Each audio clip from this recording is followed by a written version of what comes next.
All right, guys, welcome in. It is Unpaid with Sean Salisbury and Adam Sager as well. We've got so much to cover today as we got Thursday night football and a great football weekend ahead. Sags, I want to open today first off with, and next week we got a lot going on in the hatred of the Ryder Cup. When I say hatred, the love of the Ryder Cup, but also the what it's going to look like and sound like there. I imagine a lot of home teams and sports would like to have what's going to happen at the Ryder Cup next week. Passionate golf fans, great venue. We'll get into that next week. But I want to start with this first. And I meant to mention it yesterday, but we get so into stuff. That's the great thing about 5 days a week is that Peyton Manning on his Manningcast was talking about him. I think it was on the Manningcast, or maybe it was he was a guest on a show, but I think it was his Manningcast because I just saw the clip. I didn't see the show. And he is so spot on. And I don't know if you have it, Triple E, but I can read it here and tell you exactly what's said. But Manning was talking about halftime adjustments and how everybody talks. Oh, they'll go in and you come out and you throw a touchdown pass, second half halftime adjustments.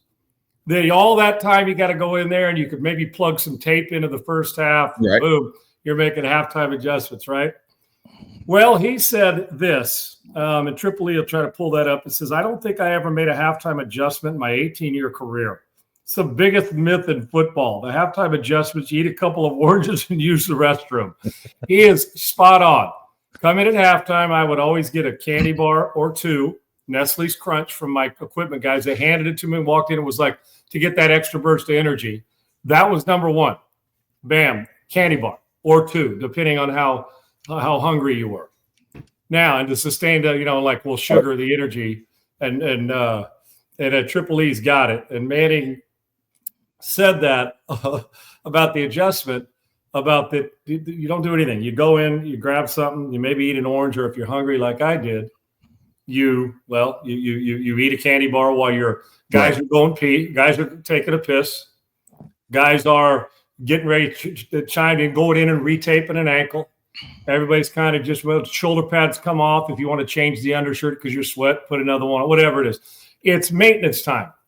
Coaches will go up to the front. All the coaches, they'll meet for a second, and defense will go into their side of the locker. Offense. Now, there is a whiteboard in there usually. Mm-hmm. And the whiteboard was used during pregame for 10 o'clock on a noon game. 10 o'clock, arrive at stadium. 10:15, tape. 10:25, first group out for warm-up. Boom, you go down, and then it's put 11:55, bam, team goes out. All those things, right? And then you come back in at halftime, and you're either getting your ass kicked or you're winning. It's a football game. And by the time you've taken a piss, you've talked to – maybe you're talking to a receiver, they're saying something, or somebody's F-bombing because you're getting your ass kicked. Right. And after you've done your maintenance on your wristbands and jersey and ankles and whatever it is you're getting, then all of a sudden, coordinator stands up in the front and says, hey, man, listen, they're probably going to play a lot of cover two, so let's be ready. Had a good first half. Let's go. Guys are still eating orange or drinking if somebody's a coffee guy, for whatever it is. And then get your pads on. Then the head coach comes out, hey, let's go out. Second half, this is our time. Let's go kick their ass. Boom, done. Peyton Manning is spot on. At no time. Now, when you say adjustments, you go. So when we go out in the second half, it's not like you're not running out of that locker room thinking that is going to be beautiful. That's going to be the play that turns this around, and we're going to approach it. Because when you make one of those plays, guess what they do? Well, on 3rd and 7, they beat 2-man, so maybe I won't run 2-man on 3rd and 7 the next time. Every now and again, a coach will say, listen, when we get into the red zone, and they may come to just the quarterback after they've told them, the old motivational speech. Hey, man, if we get down in there, just be alert because they're playing 4 men weak, and they may try to bring it. So we can run toss strong there. If you see it, check the toss strong, and we'll run away from the pressure. That's it. Quarterback. Okay, cool. So and the quarterback will say, hey, man, alert pressure in here. We're on the 12, guys. They love the pressure, so be alert for an audible check here. Right. Whatever. I'm with Peyton. In my 10 years, I cannot remember sitting here today of taking a halftime adjustment, applying it in the second half, and having it go haywire. Halftime adjustment, just saying, be aware for this and go. The biggest adjustments are made in between series when you're looking at the quarterback staring at the either at the surface and or the surface with still pictures on the surface where you're not running the video saying, oh, this is how they're lining up against this formation. Okay, boom, put your hat on, then take the hat off, put your helmet on, next series. Payne's right. Halftimes are the most overrated fucking thing in the history of sports. If it's too cold and you're freezing on the field, it's the worst because you go in and get them. I mean, you love it at the time, but you get a false sense of security. And there's Manning. It's a topic on Titans Twitter. It's a topic here too. Is that you're freezing? So Sags, you go in at halftime, false sense of security. You're in there, you're warming up. The second you walk back out, you're visible again. So it's 20, it's 10 below, or you're playing in 8-degree weather and the wind's howling in Lambeau Field. It's like in Chicago off the lake. It's like, what the fuck is this? Yeah. Then you go, so you come back out. So there's that false sense. And now the whole warm up, you got to get your ass in a hot tub to get yourself loose again. If you're hot and sweaty, you go in there, you kind of cool off, take all the shit off, and then you got to go back outside and say, damn, I got to deal with 100 degrees and 97% humidity. Right. There's those two. If you're getting your ass kicked, you go in, and all you do is mull it over, and you're like beating yourself up, saying, how are we going to fix this? If you're kicking their ass, you want halftime to be the end of the game. And so you can go in there and say, man, we're up by 30. No, pizza. And then all of a sudden they get 3 touchdowns in the second half. You're like, oh, get back out there and score. There's nothing to it. Sucks. And you don't have time to do shit while you're in there. So it's kind of a teaser. And you can't do anything football-wise. And it takes 3 minutes to walk to the locker room from the field if it's a long walk. And then it takes a couple minutes to get back and get warm. So in truth, counting, remember, it's 12 minutes.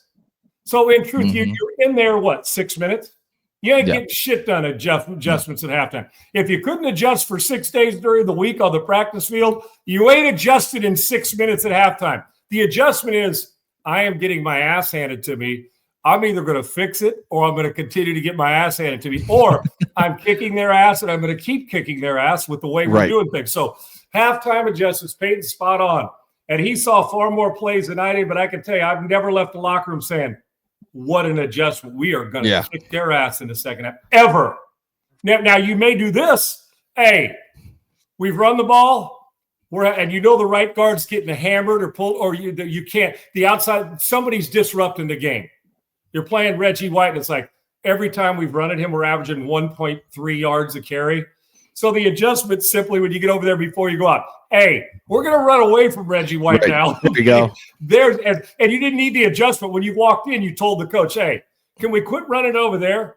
Reggie, we're getting our ass kicked. Can we adjust and change the formation and go weak away from Reggie White? Now, Lawrence Taylor was opposite. Hey, can we run at Lawrence Taylor and get at his legs and maybe piss him off, but have him thinking about that? Run away from Lawrence Taylor. He was faster and better than your running back, so he'd chase you down from behind. So halftime adjustments, it's the most overrated bullshit in the world. The only thing you're thinking about is, are we getting our ass kicked? How do I fix it? How do I fix my job? Are we kicking their ass? How do we continue this? And it's cold or it's hot. How do I get warm to go back out, or how do I cool off to go back out and deal with 100 degrees and 98% humidity? Nothing else. And it's crazy because you think about the college game. The college games, the halftime seem like they take forever. Oh, yeah. I mean, NFL, it's like a commercial break. They run through the highlights of every game, a commercial break, and we're back. Like, we're back to the game. That's what it feels like. And college, you're just sitting there, and it's just like, well, when the hell is this game going to restart? No wonder these games take 3.5 to 4 hours, because our halftime's half of it, it feels like. It just takes so long. But what? Shanks, so think about that real quick. Think about that real quick before you ask your question.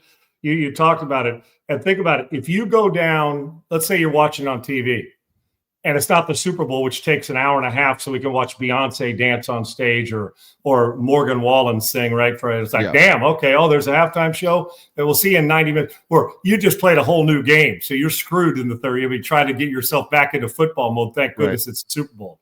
But another thing with that is that you with the halftime is the NFL get up and go get a beer, go to the restroom, and kind of dick around at the house for a few minutes, and you get back and there's 9 minutes to go in the third quarter. You say, wait a minute, it's been that quick? They're already back on the field? You're exactly right about that. Halftime, they're showing 400 million highlights back in the studio set, And we've covered Slippery Rock just scored on Bowling Green, and Gus Davis of Dolphins has got a chance against Tennessee Chattanooga, among other highlights. And they've covered a full pregame show in 15 minutes or 20 minutes at halftime, but it seems like it's elongated. So what was your question? Do you think now, like halftime, you go in, you're an NFL team, you go in, like, are there TVs around that have highlights going on of other games? So you're kind of like, oh, what's going on here? What's going on here? No, none of that. The big reason why they don't put TVs in there is so you don't get, oh man. Now, during practice, like if you're practicing and you have your Saturday walkthrough at the end of the season when there's Saturday games, in the NFL in December, you go in there. Like it happened when we were in Minnesota, we were in playoffs. We were playing on Sunday. We won the division. We went in there on Saturday. We people are playing cribbage and doing all this stuff on our Saturday flop dick where you're just walking through the final tune-up at home. You go out to practice, take your 45 to an hour, 30 minutes, whatever it is, come back in. We left to go out to practice because we were playing the next day at home. We went out to practice, and Buffalo was getting their ass kicked by Warren Moon's Houston Oilers. Right. Dude, we came back in, and it was like a 30-point difference. It's like, and it was the playoff game, that Frank Wright game, right? Mm-hmm. You're like, what in the world? What? Yeah. Because that was early, and it's like, you got to be kidding. No, this is a misprint. Because it was one-sided one way, and you came back and said, they did what? And then you start looking at the highlights after practice. You're like, you've got to be kidding me. No, they don't put him in there.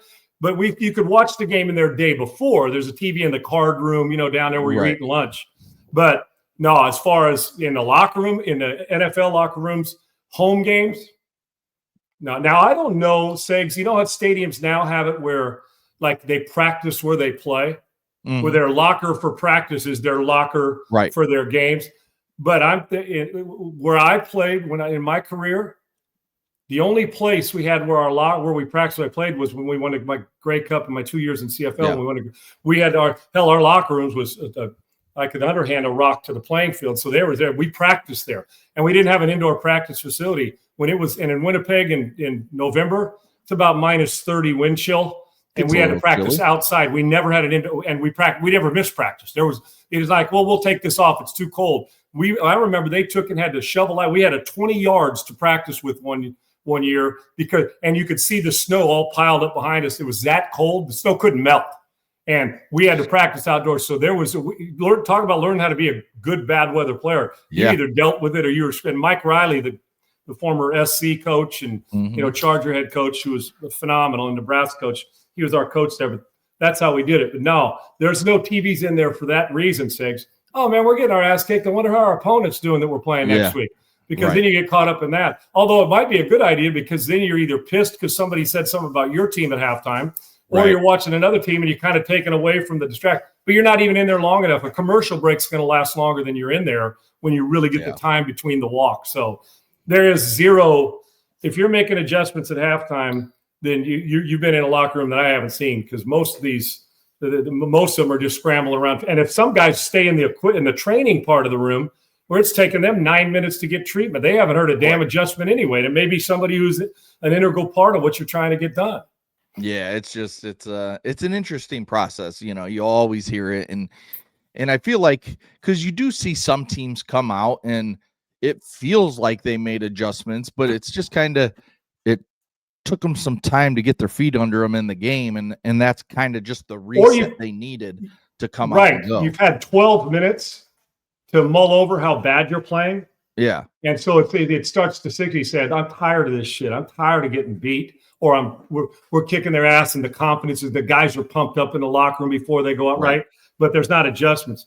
It's a self-adjustment, Segs, to be honest with you, because in truth, the adjustment is if the right guard's getting hammered in that game or the left tackle, you don't need to tell us we need adjustments. Everybody knows what's going on. And so he's got to fix his game, right? So, but you're right. Sometimes you're like, but that's kind of the nature of all sports. You're getting your ass kicked. You usually respond quick. Normally, you at least come out because you're embarrassed and straight pride, and you start maybe executing things a little better. Or if you're a late starting team, you're a good second half team. Happens, but rarely anybody that's you don't have any. Okay, so if you adjust, let's say you adjusted one thing, one formation, and you hit it for a touchdown, it may have meant the difference. But halftime adjustments plural.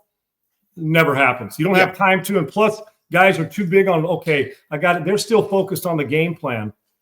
Now, this has happened. Hey, listen, we didn't run this in practice this week, but let's make this adjustment off the slant route. Let's run sluggo, the double move go. Okay, got it, slant and go. We'll use that because they're squatting on the slant. Yeah. And if you get to a certain point, you say, okay, here's a good time to use it. But Peyton's so right. Little hyperbole, because I'm sure I'm sure he was the one coaching guys at halftime, walking around saying, hey, listen, man, we got to get this stuff done. The coach ain't telling Peyton anything. So it's just simply, what kind of pride you got, man? We're winning or getting our ass kicked. What kind of pride you got to go finish it? Well, and one last thing for me is, how the coordinators couldn't even get down there fast enough. By the time they get down there from, the box, it takes them 5 to 10 minutes to go and get down there. And then they get down there and then it's like, all right, we're putting our pads back on. Let's go back out. And here's what you'll see sometimes is if all of a sudden the defense comes out and they're on the field with like 35 seconds to go. Yeah. You'll start to see the offensive guys gather their shit and start to head towards the elevator because they get a head start, or, because you're right. Yeah. It's to set up there in that press box, the guys in the press box, it's a distance. The only risk of that is the team's got the ball on their own 35, quarterback lays it on the ground at the 22-yard line, and your coordinator's on his ass on his way in. You're like, whoa.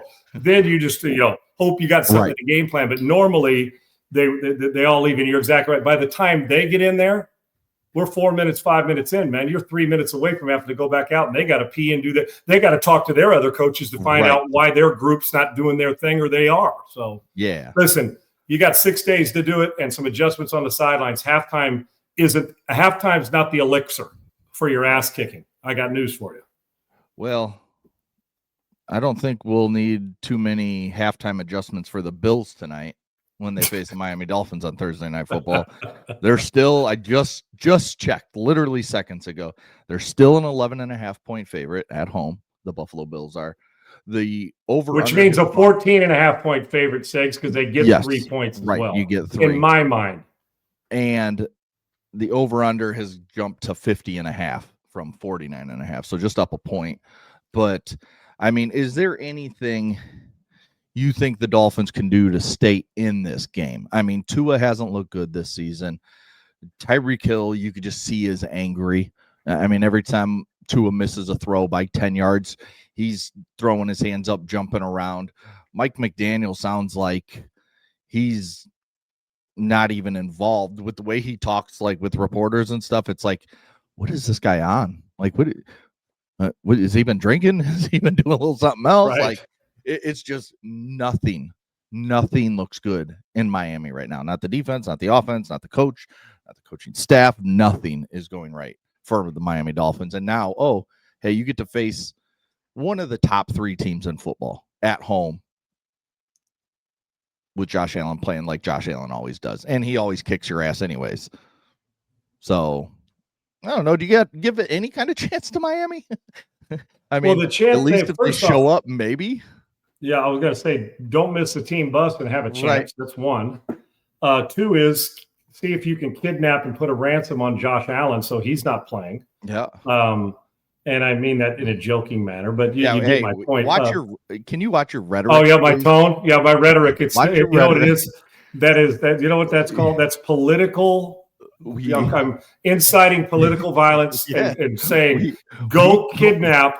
You joke around. If all of a sudden Buffalo gets beat and Josh Allen missed the game, that's Sean's fault because he said to go kidnap him, and I want an investigation into kidnapping. I will be the first one to call CNN on your ass. Because once you get it to them, it turns fake anyway. So go ahead, send it to MSNBC while you're at it. Right now, like I'm calling for you to look into. Sean might have kidnapped Josh himself because he bet on Miami, right? Yeah. Check his bank account. Yeah, first off, you're going to try to kidnap Josh Allen. You better bring a good supply of body bags because he might whoop your ass on the field and office. Who knows? But yeah, man. Yeah, of course, Segs. It's the NFL. Listen, just when we say this, it becomes the fourth quarter, 31-27. You've seen it, right? My thing with Miami is how can they play any more pathetic? Honestly. So, and if you have pride, it's a divisional game. You've got to have some kind of pride that says, and plus, people don't discount the national TV thing. The national TV is either going to bring out the choke factor in players, or it brings out the, okay, there's some pride here. We're not doing this again. Because if it's really ugly on television and in person, and they get their ass kicked, the roar, it's going to become a roar for what's going on in Miami about, okay, fire sale and get rid of the head coach. You're going to hear that. You're already hearing it. So I say, yeah, they got a chance, because the one thing they do or can do is if they throw on time and get their speed in space. Now, they sure aren't utilizing it very well. When you get that speed in space, that gives them a chance, because they got really good team speed and they're athletic. But in truth, I don't know. They're not going to tackle anybody. And the truth of the matter is, if you're Buffalo's offense, you're going to be playing downhill the whole game, Segs. Running the ball downhill at them, Josh Allen's legs. To me, the one way to do it is you got to do something special, meaning block a punt in the red zone in their end and get a short field. Right. 2 is hopefully, all of a sudden Allen scrambles out, somebody hits him, the ball's laid on the ground, and you pick it up, and now you get your next possession at the 15-yard line. Right. I don't think they can line up, go 85 yards 5 times in a game and beat Buffalo. I do believe Buffalo can line up and go 4 times 80 yards and beat Miami that way. So I think it's going to have to be something on special teams happens, or defensive score, and Buffalo helps you. Because if they just line up and play football, the Miami Dolphins are an inferior football team and coaching staff right now to the Buffalo Bills. Give me Buffalo, and I would take Buffalo to cover. I would. This feels like a 41-13 game to me, Segs. That's what it feels like. Yeah. I'm trying to give Miami more credit than they've earned this year, because they do have some weapons, but I don't see how they muster it up in all 3 phases of the game and give what I'd consider a really top-flight Super Bowl contender with the best player in football right now, in Josh Allen. I don't give him much of a chance. And it all boils down to one thing, Segs. They're soft as the down feathers in your pillow, brother. They are, and you can't fix soft, man. You can't. Off season you can by going getting different players or a different approach coaching wise. A different culture. But if you're looking for physicality changes during a season, where are you finding them? All of a sudden, guys going to wake up and say, "I'm tougher one day." If you're a heavyweight boxer and you're just not tough enough to take the punches, you got a glass jaw. Guess what? You're going to have a glass jaw the 3 fights later. Same here. The Miami Dolphins have a glass jaw when it comes to physicality, period. And it's sad, because some of the parts are really friggin' good, but the whole sum of it all is just a bunch of guys when it's the sum of the team. And so it's a glass jaw versus a knockout team that can punch you smack dab in the face on both sides of the ball. Yeah, and I was just kind of looking, at Buffalo's roster and stuff. And some of these games you kind of look at and you see, okay, what could Buffalo work on? But, I mean, you think about it, Josh Allen in the passing game is really, really good. Keon Coleman is showing why he was drafted higher in the draft as a wide receiver. Shakir keeps playing well. Kincaid is really good. Dawson Knox helps you out. And then James Cook has become one of the top. He's a friggin' dangerous machine, dude. He's a player. So really nothing screams like, hey, we need to work on this. This is something we can do. This is an inferior opponent. We want to work on the run game, doing certain things. And maybe I'm sure there's things they want to work on, but glaring things, nothing glaring about what Buffalo needs to work on. And defensively, they're just really damn good. You just kind of let Ed Oliver do his thing. You just kind of let Milano make plays from the linebacker spot. And it's just, they're such a sound football team. Now, Baltimore did put up a lot of points against them. So if there is one thing, maybe Miami can get in a bit of a shootout if they can. I think that would be the only way if Tua's really on and they show, hitting some big plays early, giving them some confidence. Maybe that's how it stays inside that 11.5 number. But Baltimore is just so good, and Miami just seems like such a mess right now. Yeah, Segs, and you hit it. First of all, you saw the numbers. Josh Allen's like 12-2 against Miami. Yeah. He dominates them. Kills Miami. I mean, his numbers are he's the MVP of the league against Miami. Yeah. Their damn self is one. You're right. It's going to see. You may even hit a big play or two against Buffalo, but the grind it takes for 60 minutes, they're not good enough to hang around. Right. That's why it's going to take something special, because they are now. Listen, Segs, if this score starts to creep up, if it's a high-scoring first half, Miami probably will hang around, because that'll just tell you the tempo of this game's different, and it's one of those Jim Kelly, right. Dan Marino. I'm not saying Tua and Josh Allen or Dan and Jim at this stage of their careers yet, but you can get into that shootout that we've seen in the past with guys just letting it rip, and that could happen. And I think that's a low-scoring game. They've got no chance. Right. I mean, even if Buffalo scored, you could see if Miami was playing the best defensive game of their life, 17-0, 17-3, in a high-scoring game, that means that somebody's taking a slant to the house because they got speed. But to me, if you're Miami, here's the problem: you're trying to lend yourself to being finesse in this game. I hate to say that, Six. Yeah. You realize perimeter is the only way you can win the game. Mm-hmm. And you're playing into what we all think about you. You're too soft to dominate at the line of scrimmage. And on both sides, where you're hammering somebody and you beat them into submission, body blow them. They need a quick they need a knockout shot where they get that ball. They're up 17-0 in the first half. And then Buffalo has to change a little of what they do. And if Buffalo's up 17-0 in the first quarter, they're going to start feasting. You know that. Yes. And they're going to, it's going to go get sideways in a hurry. So high scoring game. If this game's in the 30s or below combined, right, this is 30-10, 30 or the 40s, or if it's low. If this game starts to creep towards the number, you're saying, okay, unless Buffalo does what they do and hangs 40 plus on them, you're saying, okay, this ended up, 37-20, got a late touchdown. The finesse teams have a chance but they have to beat Buffalo that way. They're begging on we ducked and you missed us once and I came back with a counterpunch and knocked you out. Even though I landed it a little bit lucky, I'll take it because we got a chance now. They can't line up 4 quarters and punch with them. They're going to have to stick and move. And unfortunately, you can only run so far because they will bottle you up on the defensive side and make it really tough on those receivers. All right, let's say you mentioned a score earlier, like a 41-10 type game. Let's say that happens. If it's the game we normally say, yes, right? Bills just come out and they just stomp them from the beginning. And then we move south a couple days later. We move south to Miami and we watch the Florida Gators, who are equally as a mess as the Miami Dolphins. We see them go down to Miami to play the Hurricanes, and we get the same kind of game. Similar score, just an ass kicking from the Hurricanes, who are playing really well. Carson Beck's playing really well with his new team. Got some Heisman Trophy odds favoring him now. Close to the top of the tier, yeah. But what are the odds we see if those two things happen, two blowouts against the teams that are a mess? What are the chances we see both Mike McDaniel and Billy Napier fired this weekend or by Monday, let's say? I would say slim. Okay. By Monday.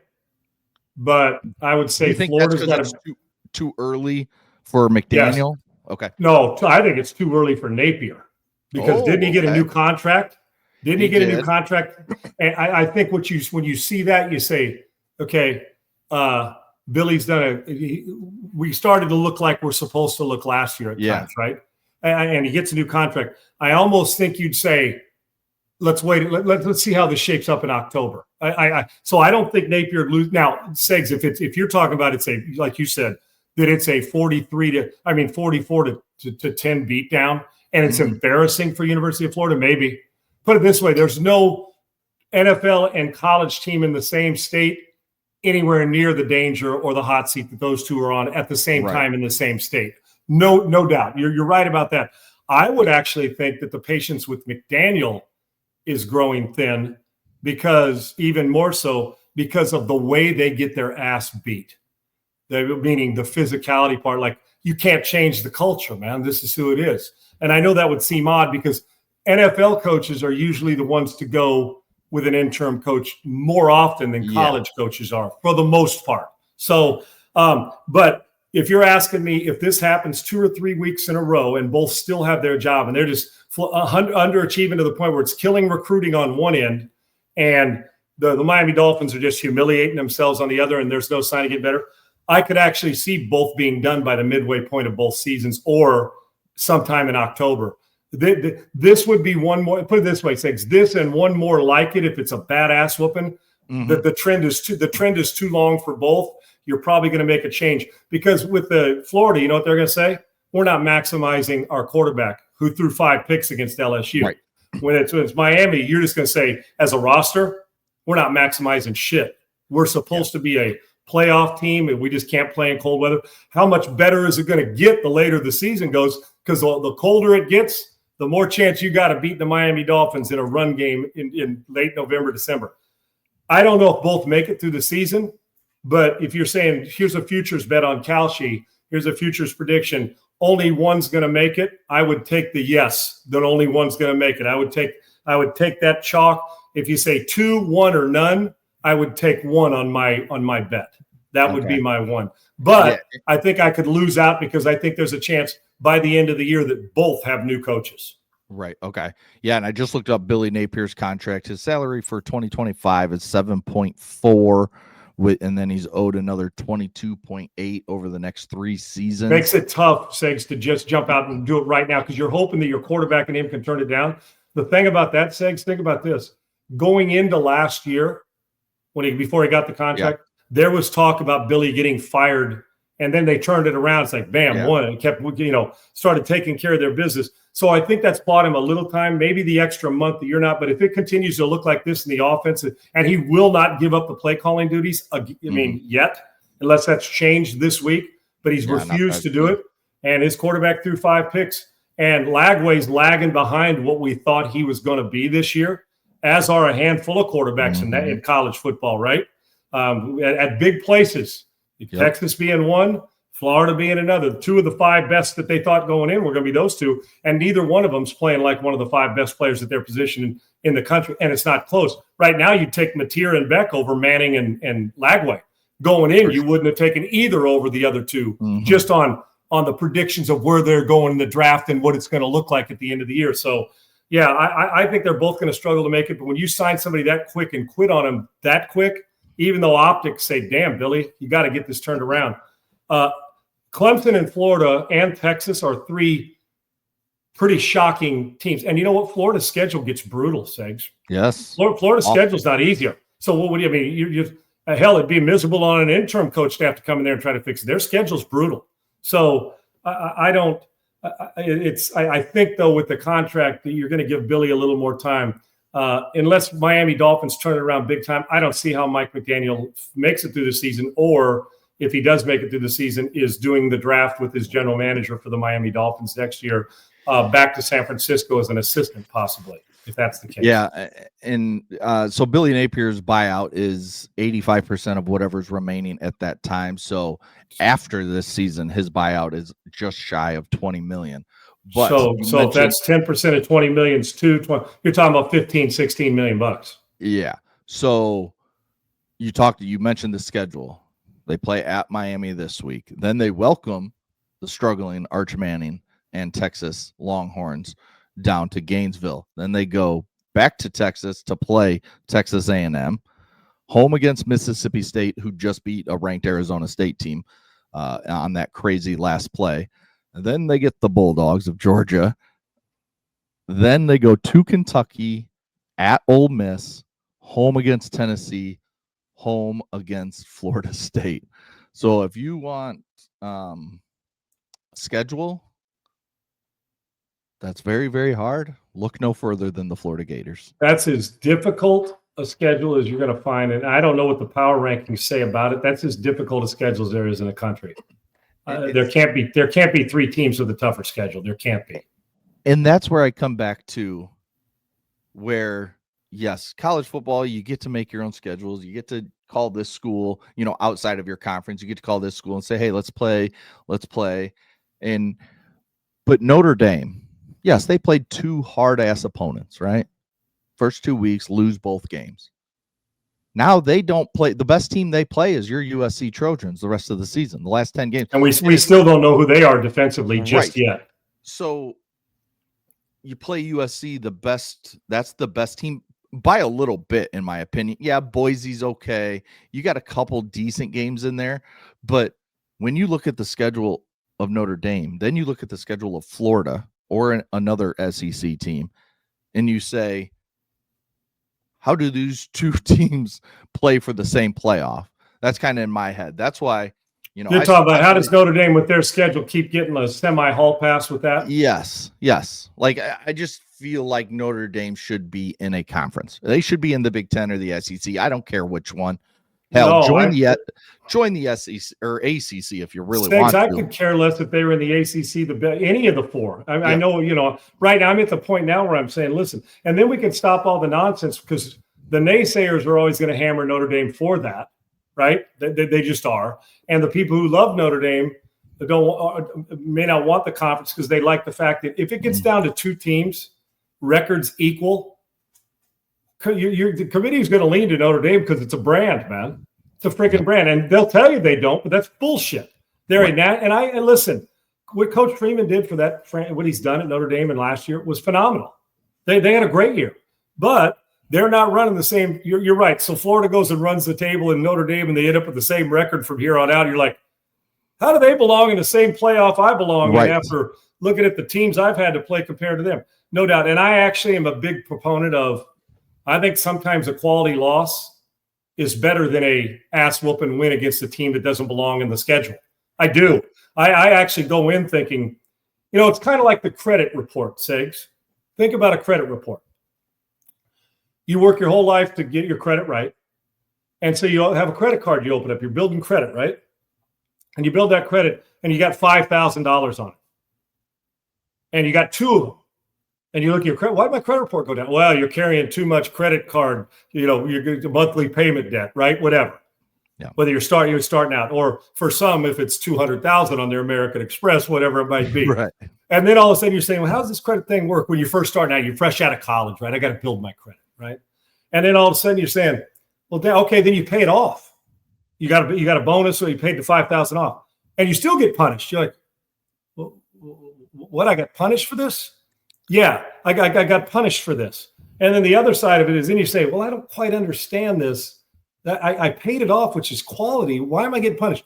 Then you have that same thing and you pay off part of it. Oh, we're going to give you credit for it, right? Yeah. Your credit score goes up. I'm like, the concept is fucking weird to me. I don't have any debt. What? Well, you need to have some debt on your credit. What do you mean I have debt? I paid it off. Okay, and I'm sure I'll charge something again, but right now I paid it off. Why is it? It's the same thing here. When in doubt, Notre Dame's got credit in the coffers, dude. It doesn't matter.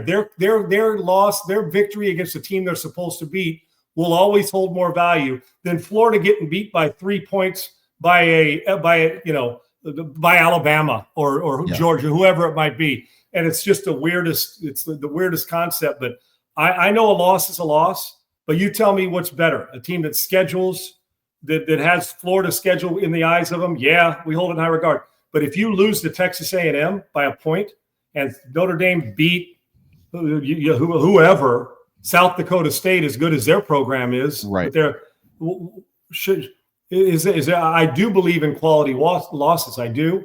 You know what I'm saying? And I also believe in if you got your ass kicked by a team you weren't supposed to lose to, that holds more weight than just a loss. That's a loss and a quarter, dude. Sorry, that's a loss and a quarter for me, but I'm not on the committee. But what they should do is put athletic directors that are in the Power Four conferences on the committee. Oh, that's right. They already do. So Notre Dame's pull is as large as anybody's in the country, not named Nick Saban's Alabama Crimson Tide when he was there. Reputation, history, blue blood, whatever it is, just like you're going to give Duke and Kansas the benefit of the doubt in college hoops, you're going to do the same for Notre Dame. They belong in a conference, and it's time. Yeah, it's overdue in their football team. Yeah, definitely is. And I got nothing but respect for Notre Dame's program. Right. I do. I love them. But let's face facts. They're always going to have an advantage that a lot of others don't. They just are. Yeah. You mentioned just a few minutes ago a team that has not lived up to what we thought they were going to be this year, and that's the Clemson Tigers. And Dabo, he likes to talk, and he came out with some comments the other day when he was asked about how he's dealing with the negativity around the program after some lackluster play these last few weeks. And he went on to say, if they're tired of winning, they can send me on their way because that's all we've done is win. We've won this league 8 out of the last 10 years. Is that not good? I'm just asking, is that good? I don't know if it's good or not. To win the league 8 out of 10 years, to go to the playoffs 7 out of 10 years, be in 4 national championships, win it twice. Yeah, we're a little down right now. Take your shots, but I got a long memory. In case y'all don't know, we'll be all right. We'll bounce back. And I would just say, if you don't believe in us because we've lost 2 games, you didn't believe in us anyways, so it don't matter. That's Dabo basically taking a shot at any Clemson fan that wants to doubt him, any college football analyst that wants to doubt him, any regular just your alma mater is Clemson. I mean, just anybody that wants to doubt Clemson, Dabo, he lets you have it. Well, I'm trying to figure out. No, and listen, I'll preface this. I don't need to qualify. I think Dabo's a hell of a guy and a hell of a coach. He has been. He's built something special at Clemson. But there's a few layers to this. One is, one of my favorite things is when he says, well, if you didn't believe in us at 0-2, you don't believe in us. No, that's wrong. Because we believed in you because the hype that was built up. You have good players, and you've got beat two weeks, twice. Yeah. And we're looking at you saying, well, I did believe in you, but you have underachieved, big underachieved. Like I said, the most physical, non-physical team in the country. Oh, they've got the line they had a handful of years ago. Remember when all those guys, Wilkins and all those guys were up front, their front 7 dominating first round, second round picks. Yep. And everybody talked. We got freshmen that would be starting at every other place in the country. They're going to be first rounders. Well, supposedly they were inching their way back to a dominant defensive front, and they got one of the best quarterbacks in the country in Cade Klubnik. And we're sitting there thinking, okay, this looks more like Clemson. And then when you play like a bottom of the barrel Big 12 SEC team, I don't care who you use. Yeah, we've changed our minds. It's not a matter of support; it's a matter of the eye test. And the eye test for Clemson sucks. They're not very good. Can they turn it around? Probably. The quarterback's good coach, great coach over the career. But what I gathered from this too is, first off, while he's got enthusiasm, Dabo is a sarcastic. He knows the answer he's giving you. Like when he says, "Is that good? Is that any good?" He's condescending. Let's put it that way. And I love him, but he is, especially in his press conferences. He has got rabbit ears as big as any college coach in the country. He does. He hears very much so. Everything. Now, when he said it, though, do you say, well, if they want to get rid of me, first off, I don't think the athletic directors come up and tap on the shoulder and say your job's in danger. It's simply media and fans are wondering what the hell's going on, and rightfully so. But he took it so personal. It's like, it's basically saying, and there's a hidden message to this, in my opinion. Oh, I'm sensitive? Yeah. You're not on with us? Great. Then don't jump on later. You were never with us anyway. I'm a good coach. Just getting started at 55. And I'll tell you this, if they don't want to keep winning, I'm not done coaching. I'm not going to the beach. I'm 55 years old is what he said. He goes, I'm going to keep coaching. And you know what that message is to me? That he's been watching Alabama closely. Yep. And if Kalen DeBoer got fired, you know who their first call would be to on a buyout? Would be Dabo Swinney. Especially if Dabo said, you know what?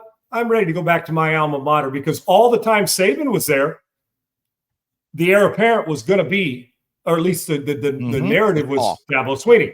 Sure. But Dabo's built such a great thing. 7 appearances, 4 national titles. He's built such a great thing.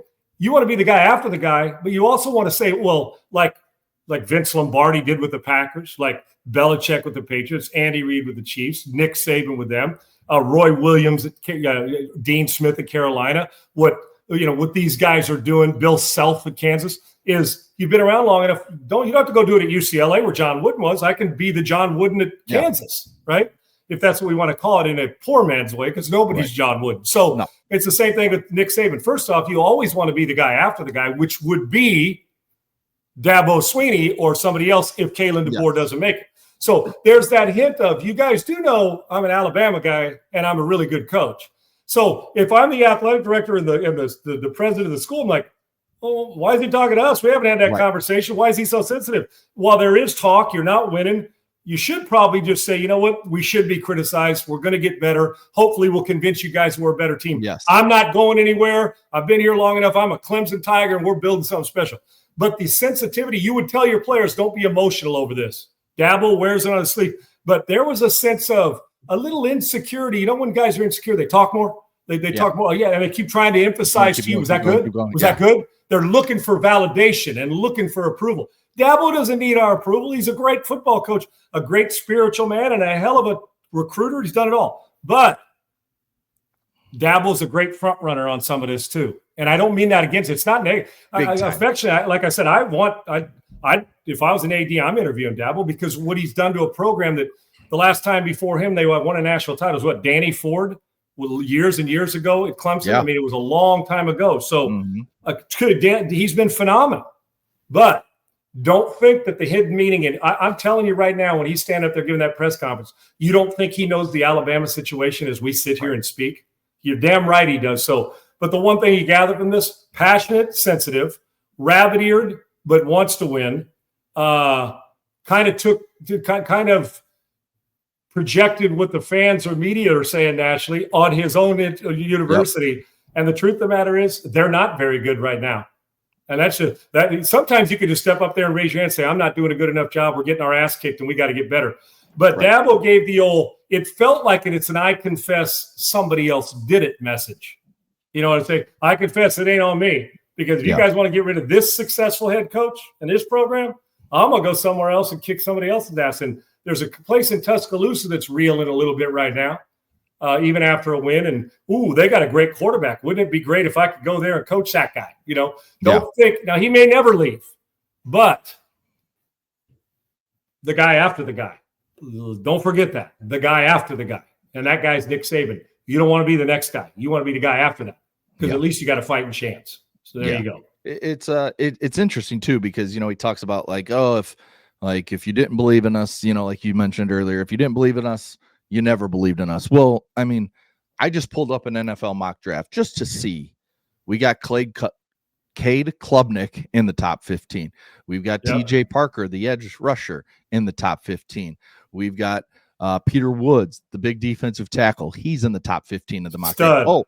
And we have the cornerback, Avion Terrell, in the top 15 of the draft. So you have four top 15, four first-round talents, 3 of them on defense. And as a quarterback, you may be a top 5 pick because they hold you in higher regard. Right. And your quarterback was one of, if not the Heisman favorite coming into the season. And you guys are 1-2, losing a tough one to LSU. That was a hard-fought game. But then you still lost, and it was still lost. You were at home, and you were at home. And yes, you were at home. And then you go beat a Troy team that you should beat. And then you come back and lay it on the ground against Georgia Tech, a conference foe. So it's just, don't give me all your bullshit. Just like you said, just give me, we haven't played up to our standard. Cade's got to be better. Our defense has got to be better. But no, we need to let everybody know, like, I'm king around here because, I've been to 4 national championships. I've won 2. When was the last time you won? It's been a while. Yeah, Trevor Lawrence. It was the last time they won one of those. You know what's interesting? This also reeks of, don't tell me how rough the water is. Bring in the fucking ship, dude. Yes. Okay, because you would give that speech to your players, right? As much as I like Dabo, and Segs, you mentioned all those top 15 type picks, which is as good a draft class on a school. Right. They going into the season, they were predicted to have as many or more than anybody drafted in the first round. Yep. So now maybe Dabo's sensitive because if his players are underachieving and they're not playing great, are we not so sure that they're not coaching them properly? I mean, sometimes you got to look at, okay, are the players that they bought into what you're preaching? Because anybody with that kind of roster should not be reeling. No offense to a good Georgia Tech, a solid Georgia Tech team with a good quarterback, and you're supposed to be Troy. And they didn't defend their honor, like I said, against an LSU team that played well, but they were still on the road. So, and you were expected to beat them. You were favored in your building, and they were a top team. So with that, saying it feels like, man, underachieve. And I guess I get why Dabo's sensitive, but your sensitivity reeks of really insecure about your football team right now, because they are an underachieving group of guys right now. And Dr. J, you make a great point about the quarterback situation. Klubnik, while he's not dominating right now, we know he's a great talent. Arch and Lagway. Mm-hmm. Think about three teams who had, if you looked at NFL drafts, you mentioned Klubnik. Do you know who the three of the first four quarterbacks that were supposed to be taken if they came out this year were? Those three. Mm-hmm. And you know who the three guys right now, we're questioning what's going on in Florida, not how good the potential production, but we're questioning every week what's going on with Arch, mechanics, the rest of it. And Klubnik, he's not playing like the first pick of the draft. Does that make sense? Yep. So when you look at that, you're saying quarterback driven, every single high school, college, pro quarterback driven. They're not playing great, although it may not be just their fault, but we ask our quarterbacks to elevate the room. And unfortunately, right now, in none of those, Texas doesn't look like a top 10 team offensively. Right. Clemson does not look like a top 10 team offensively. And Florida, sure as shit, doesn't look like a top team offensively. And their schedule is only going to get worse. I don't know on that schedule how they win 7 or 8 games this year. I just don't. I don't see how it works. And Dr. J also said the game past Jimbo Fisher. Is it doing that to Dabo?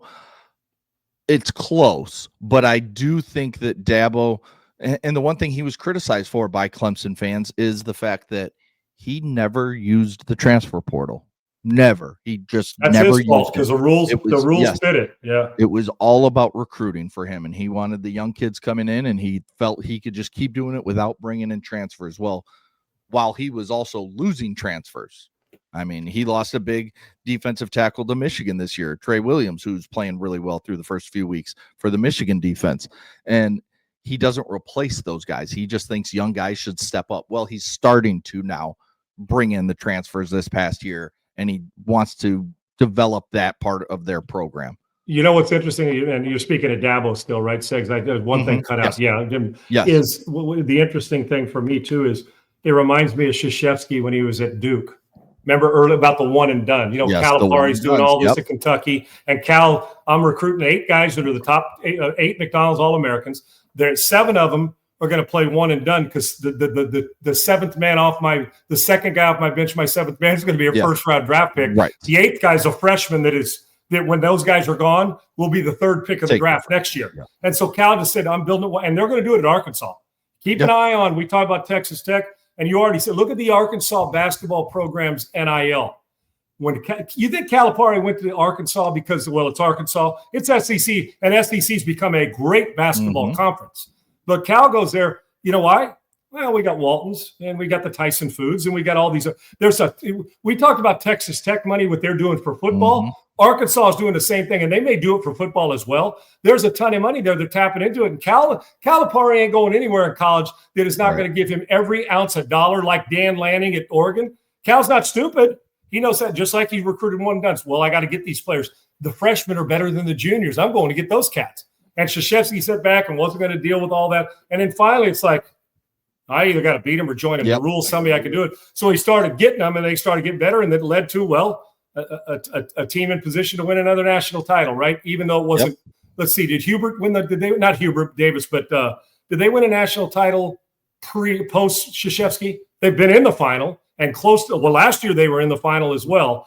I don't know if they've won. They've been in it, Segs. But what I'm saying is, you can see younger players are impacting them because they're not sticking around for years, so they're recruiting that one and done guy. If necessary, wasn't Bancaro a one and done guy? Yes. Bancaro was a one and done guy, right? Yes. So those guys. So the point is here, Dabo doesn't jump in. He's going to get left behind. And I think it's a great point by Jersey Dolphins about the cringe comments by Dabo. And even though I know that Saban loves Kiffin, the ego does get involved. And Saban had him, but in order to get that job at Alabama, you got to fit that criteria of here's how we do things, right? Maybe Dabo's comments got to the point where if the job did come available at Alabama, they'd bypass, saying, nah, a little too sensitive for what we do here. I don't know. But you still got to, when a guy's had that kind of success winning, but if he goes there, he'd have to buy in, as all of them are going to have to if you want to keep up. While the rules allow it, you got to buy into it. You can't, if you resist it, you're going to ego your way right out of the job. as good as he's been, because everybody's a what have you done for me lately? And we're an urgent college football, we're an urgent NFL. So I'm actually anxious to see how Florida, Clemson, I don't even know if Clemson plays this week, but Florida, Clemson, the Miami Dolphins, teams like the Houston Texans here. Oh, the Qs. And you know what? They're capable of big offensive games, right? So I'm curious in NFL, and there's a handful, even the Houston Texans here. I'm curious how they show up. And I'm curious if the Colts can keep up their shit, right? Yep. So there's a lot of stuff going on, man. Yeah, tomorrow's going to be a big day of just previewing college, NFL, if any other stories going on. But one story I do want to get to before we get out of here today is the latest about Kawhi Leonard, because the story keeps getting bigger and bigger and bigger. And Pablo Torre continues to leak out stuff he's finding out every single day. Yahoo's gotten in on it now. But let me just kind of backtrack and say there's talk of that they were trying to circumvent the cap, the salary cap, the Clippers were. But circumvent in this way means they're trying to cheat the cap, save it.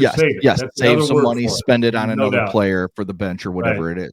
But supposedly Kawhi Leonard, when he was a free agent back, I think it was 2019, went to the Lakers, went to the Clippers, went to the Raptors, who he is with, went to one other team that I can't remember, and said, I want ownership stake.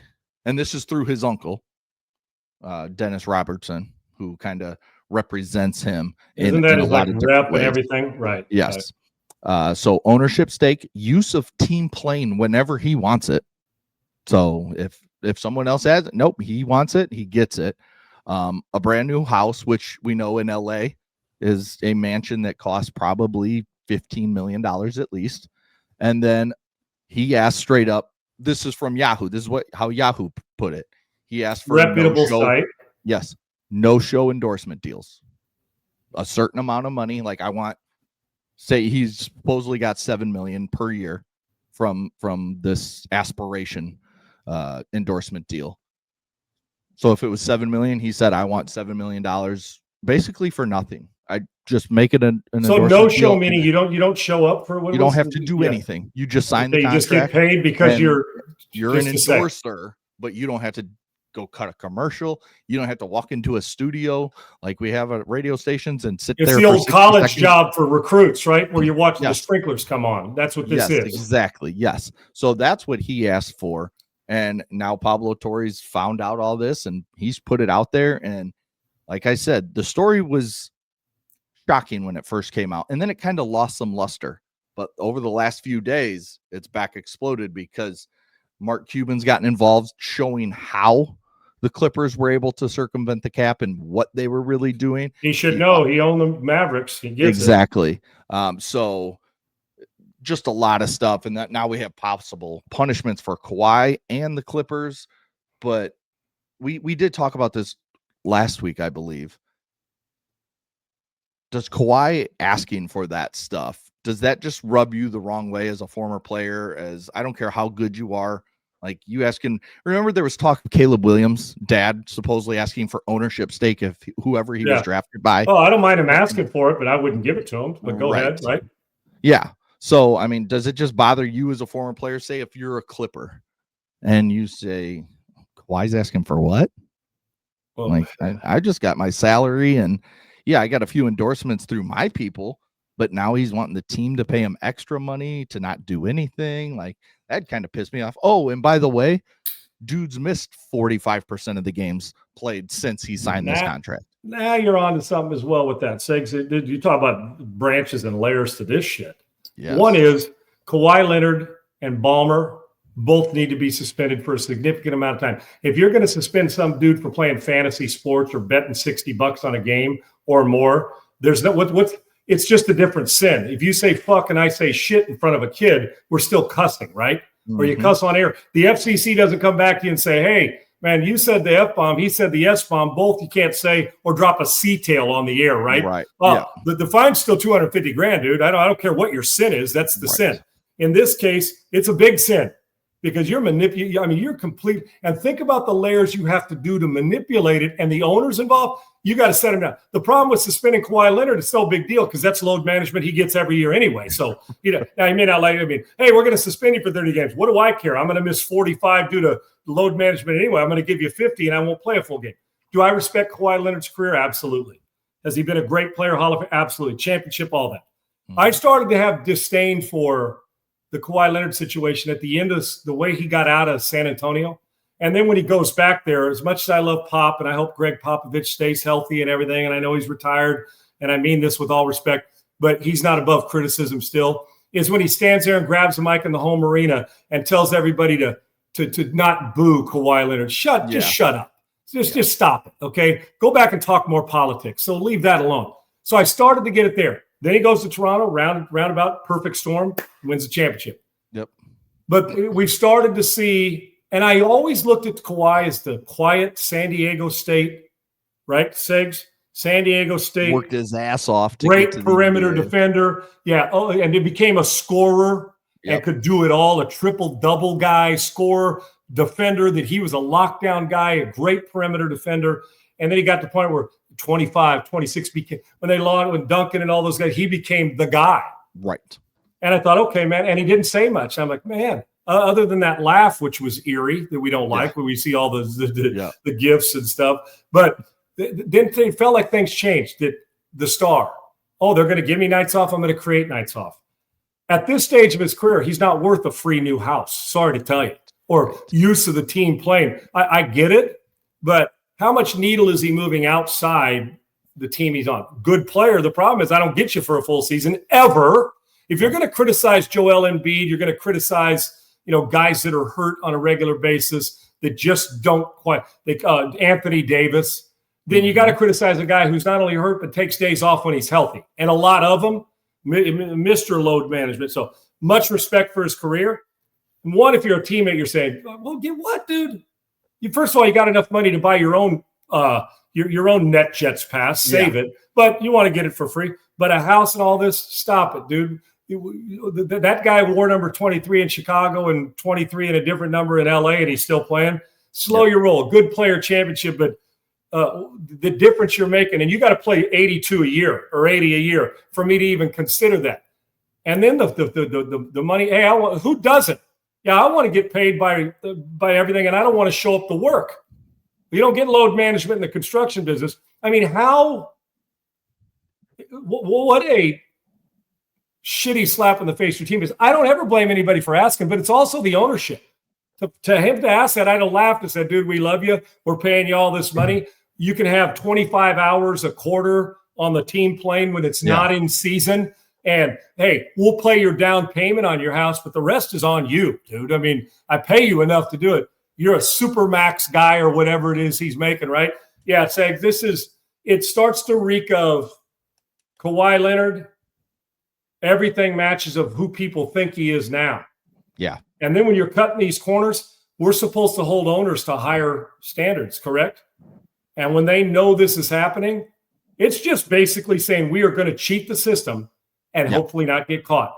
What Kawhi should have done is on his phone done a fake commercial, sent it to him so they had a little – if you're going to cheat it, prove that, okay, yeah, he did this for them. Or his name's on the website and you show up and he had one appearance for $7 million a year. Yeah, dude, come on now. And imagine now if other teams were doing this, what we'd be doing. Now, as nice as Kawhi's been and quiet and all that, don't kid yourself. There's a wolf in sheep's clothing going on in a couple of them, it appears, with the Clippers. I'd want it all too. It's laughable. You can't play 50 games a year and come back to me and think that you're – I don't know how many he played last year, but it's a trend. He's not worth that much money or, quite frankly, all those perks right now. He's just not, and they need to be punished, yet it plays right into the load management anyway. So what is the punishment? There you go. I mean, you say like, oh, just like cut a commercial on your phone or just go sit for a day and do a fucking commercial. Just do a real commercial. Dude, you know what, Segs? Take 5 of them. Do 5 people. Let's put on, change your shirt 5 times and that's walk all you down while the camera's flying. Hey, man, I like this. And look at this. What was it again? It's a tree. Show your property without your address and walk in front of it and say, hey, this is what I do. Look at this, man. They put this tree in, and we also add a tree for every tree we plant or whatever it is, right? And then do 5 of those and just change your outfit. It'll take you 3 hours and then put it on there. And then you know what? Nobody would have found out. It would have fell in Pablo, and great job digging by Pablo. But what would have happened is they would have run into a roadblock. Well, dude, you could pay him $100 million if you want to. Yeah, you could pay do the commercials. That's on the company. Just but if you're paying it for free, and then you admit you're circumventing the cap, dude, if they let him off with a hand slap, and you know what? The guy who owns that team's got a lot of money. He needs to be hit. And it's no money's going to $1 million fine's not going to affect him. Right. You got to keep him out of the arena. Like, remember when Daniel Snyder couldn't do anything? I know it's for different reasons, but this is just blatant cheating and almost encouraging it and telling your guy, yeah, we'll pay you $28 million for 4 years, and you don't have to do a damn thing, dude. Nothing. Yeah. I mean, it's just they circumvented it all right. No doubt. You mentioned punishment. So here's from Yahoo what they believe the punishments could be for Kawhi, and then what they could be for the Clippers / Steve Ballmer. For Kawhi, it's your contract voided. So any contract years you have remaining with the Clippers, that immediately gets voided. He has to return. So however much money he's got from aspiration has to be returned, although that's bankrupt. So I don't know how that works. Make him donate it to charity. Yes. Make him donate it to charity. And then Kawhi could be fined up to $350,000. It doesn't say anything about a suspension. Now, he should be suspended, but it did not mention in what I saw about a suspension. $350,000. Stop it. That's he's making $28 million for not doing anything. Right. $350,000 tip money to him. He's going to spend that on a vacation. Okay. Yes. But for me, no. Here's what I do: I suspend him without pay for 25 games or whatever it is. I mean, let's just say 25 for the hell of it. And I make him either show up at charity events where trees are planted for another company, or you take, let's say, I didn't get the contract was 2 years into it. Whatever it is, you say, okay, pay the money back, and you're going to donate $10 million of that to charity. And now you want to talk about impact? Screw the 350. Hey, pay it, donate 50% back to charity. You're suspended without pay for 30 games. Ballmer, you'll $5 million fine, and you are suspended. You can't go to the arena for the same amount of games that he's not there. You watch the games from home, and then we'll talk after that. And it's an indefinite suspension. We say 25 games, and at the end of 25 games, we will we'll readjust to see where they are. There ain't no parole. You go 25 games, and you got to hit them hard. And I got news for you: $14 million of the 28. That's hard hitting. That's a lot. And 325 games without pay. Now, you know who's going to fight it? The union. But how can the union fight it? Because you're basically now, all the other teams ain't fighting it. We're the players union. We play on the other teams that this guy cheated with to get an advantage. Yeah. And I normally am not a pussy. It's not a pussy thing. It's like, so if you don't suspend him, where's the line? If you were only going to hit him for $350,000, wouldn't you circumvent the cap if you're another team? Oh, it's only going to cost us a $350,000 for him and $1 million for me if I'm the owner. What's that to those guys? The price. I asked Mark Cuban one time years ago, would he sacrifice $1 million for a win in person in an interview? I said, well, okay, a win, or would you pay $1 million for a win? He said, I'll pay the $1 million. Yeah. He told us that when on Dan Patrick, we interviewed him in person. He said, I'm paying $1 million. So what? Yes. That's how bad he wanted to win. I believe it with the way he is in business, right? I get that. So these guys, the only way you hit them is you take away what they love to do or hit them hard in the wallet. And $350,000 and no suspension, bullshit. Yeah. Harsh. Now for the Clippers, they had more. You forfeit draft picks like years, which is the first thing, right?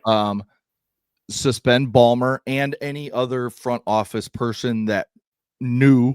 And which the person who handles the cap knows. Yes, right. Yes. They would all be suspended up to one full season, like you mentioned. Those guys would each be fined $1 million, and then the organization could be fined. And this might just be part of the way the contracts are written with owners and stuff. He could be fined up to $7.5 million for the organization. And you know what? And they fight it comes down to $5 million suspension. You give him a full year. Why not? But here's the thing.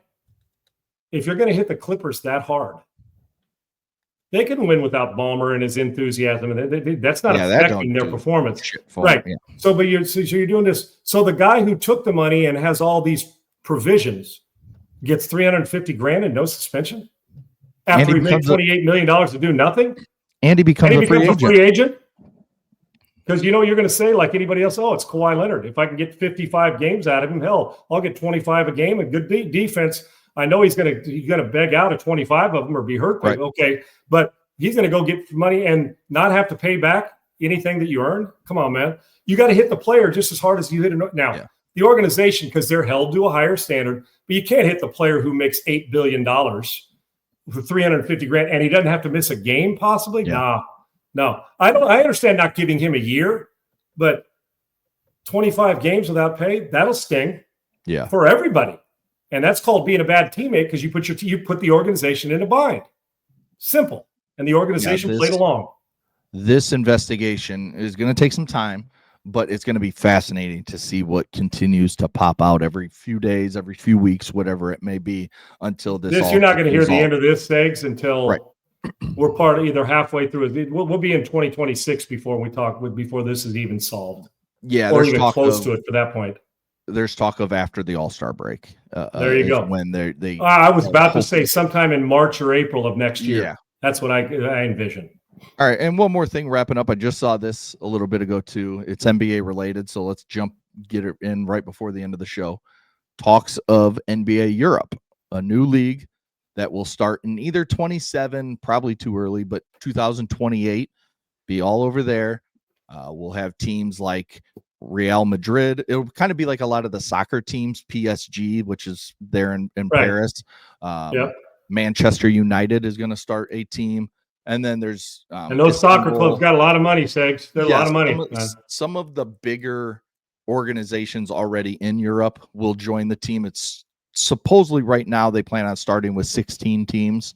And then, I mean, I'm one. I would like to see it as kind of like the G League where each team has their own and you can kind of stash players.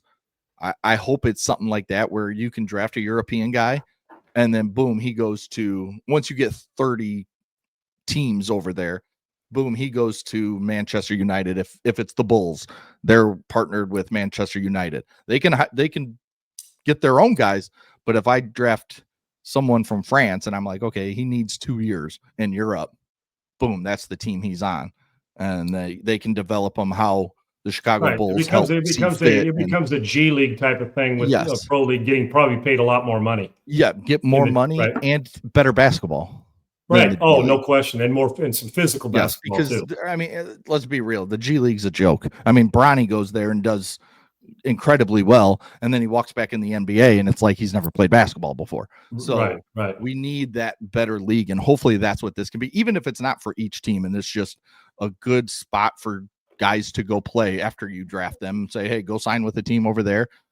Work out for 2 years. Well, if you don't have as many team stakes, what you do is you affiliate one team with 3 organizations and say you pluck who you want, right? Right. But however you get, it's like the waiver wire. You passed on it, we want, that kind of thing. If that's the case, I don't know how you do that, the logistics wise, but interesting. Here's what I think. I don't think it's possibly going to happen. I think it's a guarantee. Yes, the Silver wants to go global, and I don't know what the analytics or the numbers of evidence and numbers say, Segs, but and it's not European, but on different continents. Aside from soccer in Europe and other places, China basketball is really popular. Yep. And really popular. In South America, we had some really good South American players, and obviously European countries, they want to get global so bad. Yeah. And they want to. This is not a possibility. I don't know if it'll be a feeder or just another league that gives them big money. They have the money to fund it. They'll have backing from a lot of good European. You don't think a guy like Nikola Jokic may even say at the end is like, I'll go play my last 4 years here and make. I'm just using those guys as an example. And this just popped in my head. Remember what I said? Was it Monday, Tuesday? I don't know. Whenever it was, Brian Windhorst just happened to mention, "Oh, LeBron, this might be his last year in the NBA, but he may go play in another league. So if he plays 2 years in the NBA and then boom, NBA Europe starts." And Manchester United, and it's part of building and even Adam Silver says this is good. Go build globally, right? We've got fucking billions of dollars. Hey, LeBron, come play 2 years and we'll give you $500 million. It's John Rahm's live contract. That's what it is. It's just like, and you mentioned soccer. We see these Neymar's contract and the money thrown around at those soccer contracts. That's what it could end up. And that's where it's going to be interesting. Does it end up hurting? If you start seeing those contracts, does it hurt the NBA in the U.S. if guys are being like, well, screw this. And making the same money? Yes. Yeah. If guys like Jokic, like, I don't want to go to the U.S. I want to stay in my country. Even though it's Saudi money, they have there. Even though it's Saudi money, they have, they're playing games in Spain. I mean, golf tournaments in Spain. I'm talking about Live. And you saw, had Live come and offered you $200,000 to leave guaranteed, nobody's taking it. Right. But you offer them $300 million, Dustin. I mean, Dustin, they're gone. And especially if you're at the point where you say, I don't know, not John Rahm, but who turning down $500 million or whatever it was. But if you're a fringe player that's a top 100 player, but you're 100, and they say here's 35 or 40 or 100 million, why wouldn't you? Especially if you're at the point in your career, you say, you know what, I don't know how many more I'm going to win. This is guaranteed money. But in basketball, what I was going to say is global. Excuse me. I can make the argument, I guess, that globally, outside of soccer, basketball may be more popular than some other pro sports in the U.S., right? Because they travel a lot and do it, and they do, the feel good. Put it this way, excuse me, the NBA, the NFL is trying to be who the NBA is on the global feel for NBA players, and they're trying to get to it, and they will. But if you're LeBron and you're at the end, you say, I'm going to play one more year, and all of a sudden they say, dude, come here, spread the wealth. And I'm sure Adam Silver would say, dude, we want to go global. Be an ambassador for us. Go make yourself another $500 million for 2 years. They've got it. Spread it. And then what we want you to do at the end, not Adam Silver, but spread this thing. You're going to take some fellas with him. And if the money's competitive and the guys like it, who doesn't want to have a basketball season playing in some great European country and they paid you $100 million for 2 years? Of course you would. So this isn't a matter of if, and I don't know what the money's going to look like or how it's going to be structured. This is not a matter of if, it's a guarantee. There will be another league, and NBA personnel and players will be involved. How long?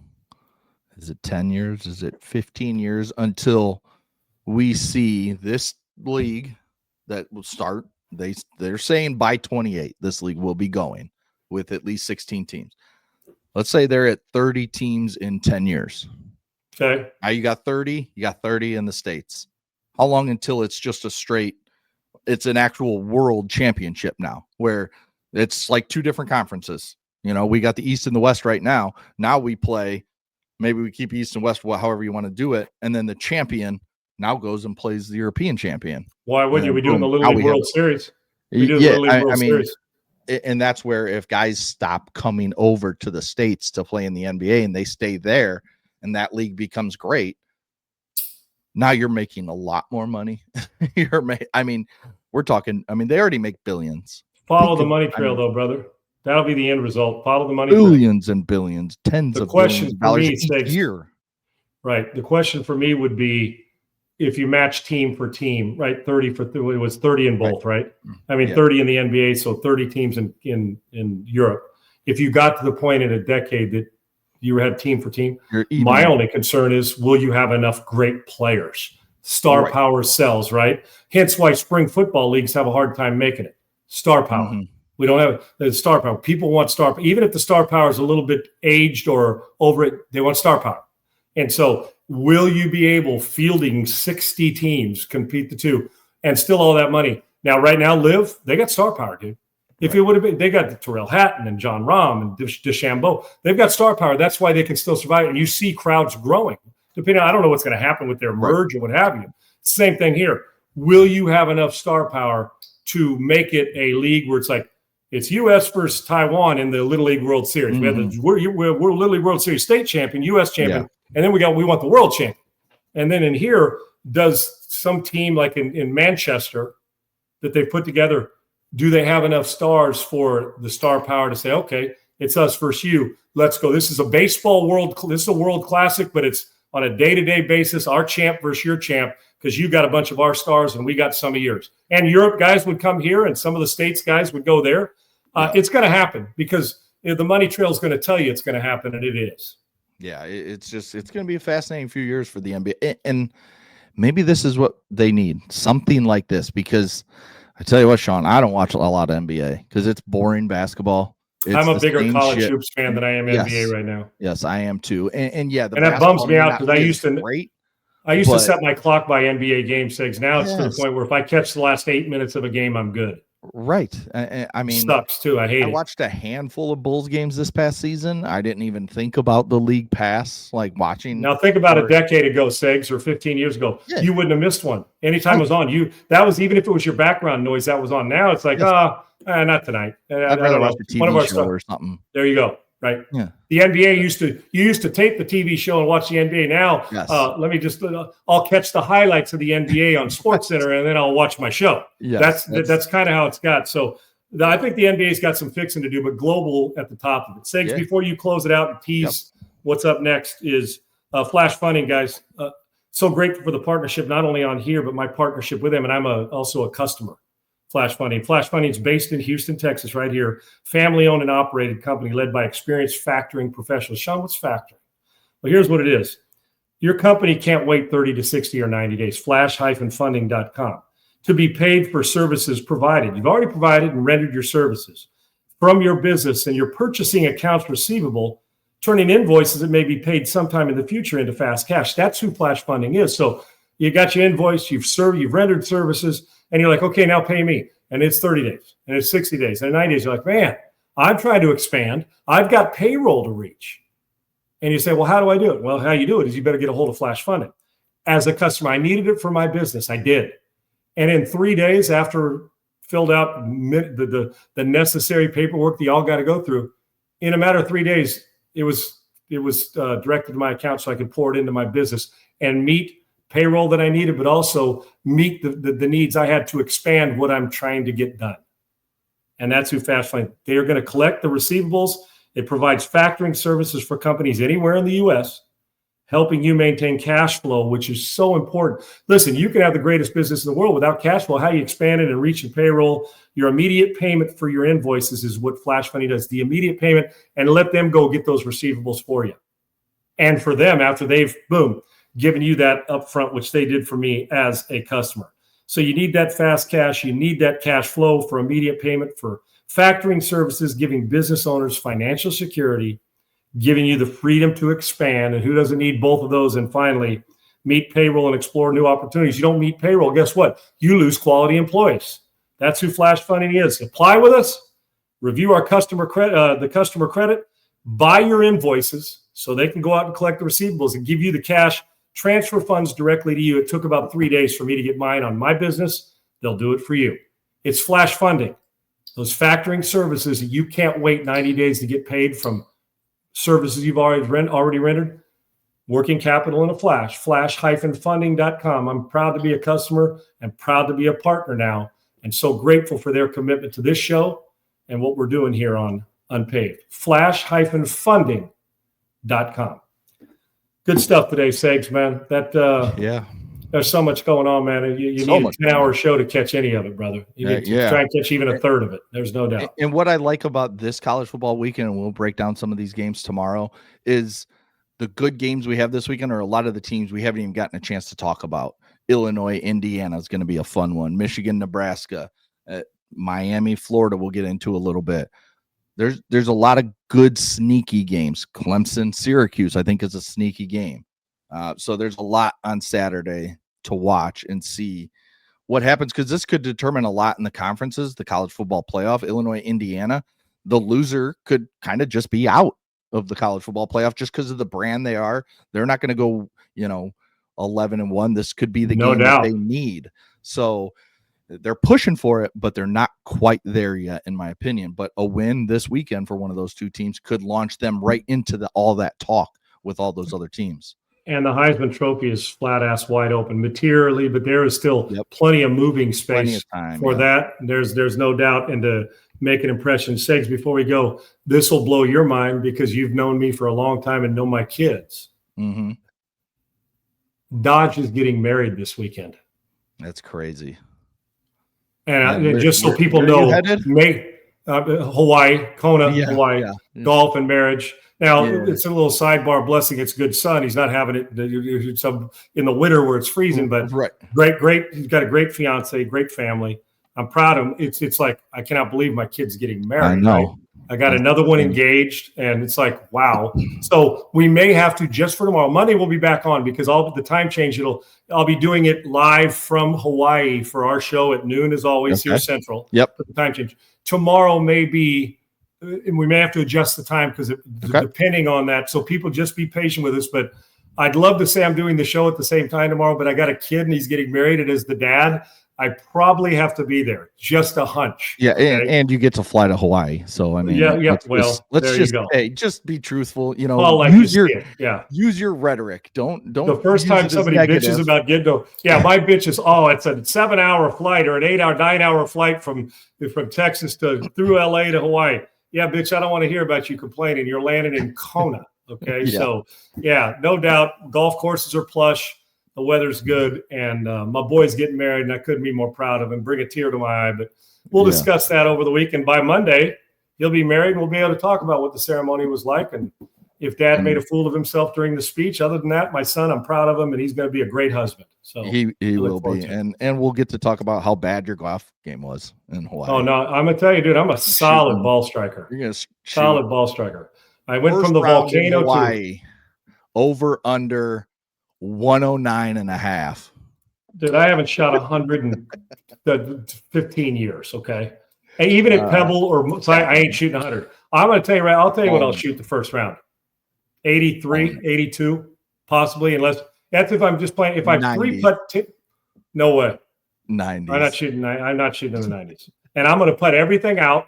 I put 2-footers because you know why I put 2-footers? Because I've missed 800 2-footers in the last year. So I'm going to put them out. I'm going to go out and I'll keep honest score. I'm transparent. I got a lot of work to do. If you shoot in the 90s, we'll know it because you'll come back all pissed off. That dude, if I shoot in the 90s when I show up here on Monday, you're going to ruin the wedding. I'm going to be mad at my son. I'm going to be cussing you out. I'm going to play like 5 rounds or so. If I come back on Monday and the smile, I say, "It must have been a great wedding." Oh yeah, the wedding was great. Well, let's talk about how sharp I was on the golf course. Oh, you know damn well I might break 3 clubs right here sitting on this show just for the hell of it. When I tried to get out of the club breaking business from 25 years ago because you think you're competitive.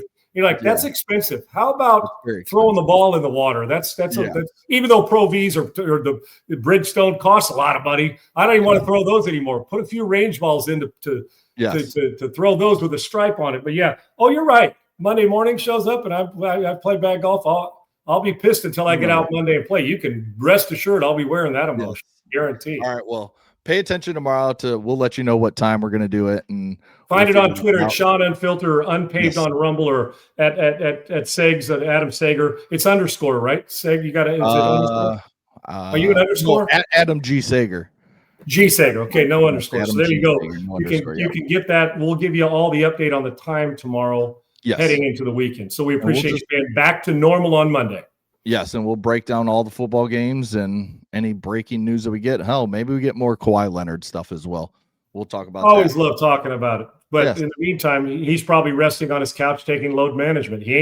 I got news for you. They didn't put a new tree in at his house. Yeah, he took a load management day from his wife. He's probably got ice on his knees just sitting on the couch being like, I need a day. If you get a load management day, maybe have him build you another home on the beach somewhere. What the hell? Why not? No. Circumvent these nuts while you're at it. Okay? Yeah. All right. Thanks to Triple E. Thanks to Laura. Thanks to everybody. We will talk to you guys tomorrow. Peace.